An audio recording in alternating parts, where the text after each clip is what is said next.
আলোরবর্তিকা news চ্যানেলের studio থেকে আপনাদের সাথে আছি প্রজ্ঞা পারিজাত।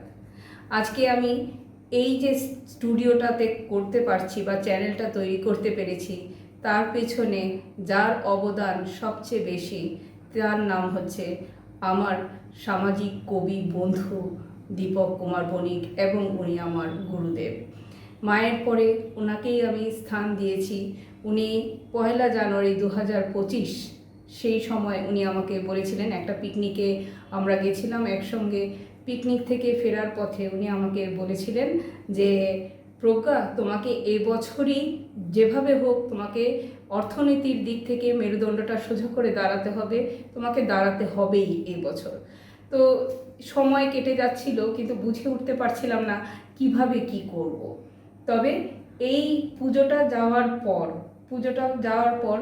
পুজো থেকে একটা অন্যরকম উত্থান হওয়া শুরু হয়েছে। এর আগেও আমার উত্থান হয়েছে কবিতার জীবনে। অনেক অনুষ্ঠান করেছি, 4টে কবিতার বই বেরিয়েছে, এখন 1000 ছুঁয়ে গেছে আমার কবিতা লেখা, এবং প্রকাশও পেয়ে গেছে, বিভিন্ন পত্রপত্রিকায় প্রকাশও পেয়ে গেছে কবিতাগুলো। সবই ঠিকই আছে, কিন্তু উনি এই কথা বলেছেন এবং আরও অনেক সুপরামর্শ জীবনে চলার পথে উনি আমাকে দিয়েছেন, সেগুলো আমি মাথায় রেখেছি। তারপর বিটু বাংলা চ্যানেলে আমি যখন সঞ্চালিকার কাজ করছি, একটা মতানৈক্য হয়েছিল, যেহেতু কবি কৌশিক গাঙ্গুলি আমার প্রেমিক বন্ধু, ওনাকে আমি প্রকাশ্যে চুমু খাই এবং ভালোবাসি ওনাকে।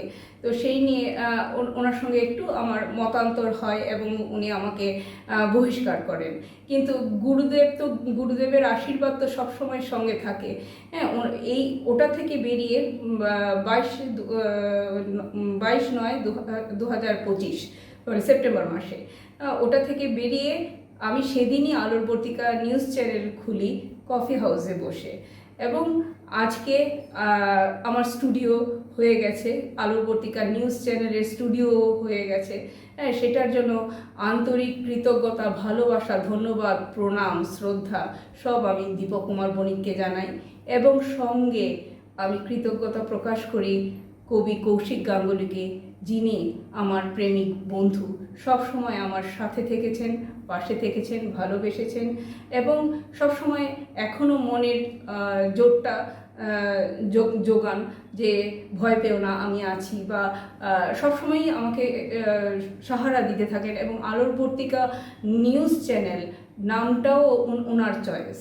হ্যাঁ, সব কিছুই উনি একটা পরামর্শ দিয়েছেন, বুদ্ধি দিয়েছেন। সেই জায়গা থেকে আজকে আমি এই স্টুডিওটাও পেয়েছি, আলোরবর্তিকা নিউজ চ্যানেলের স্টুডিও হয়েছে।